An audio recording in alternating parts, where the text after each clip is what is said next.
One of the biggest mistakes people make is believing that chasing harder creates stronger feelings. Most of the time, it doesn't. If someone seems distant, don't respond with desperation. Respond with self-respect.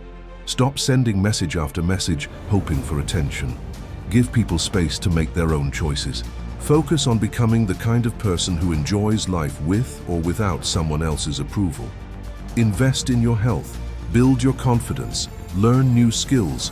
Spend time with people who value you. Confidence is attractive because it doesn't beg to be noticed.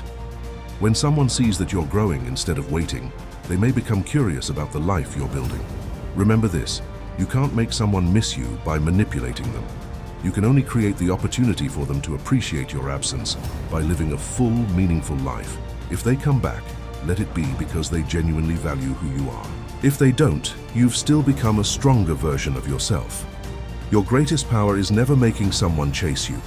Your greatest power is becoming someone worth choosing. If you enjoyed this video and want more powerful insights on confidence, relationships, and self-improvement, don't forget to like this video, subscribe to LifeFrame, and turn on notifications so you won't miss out.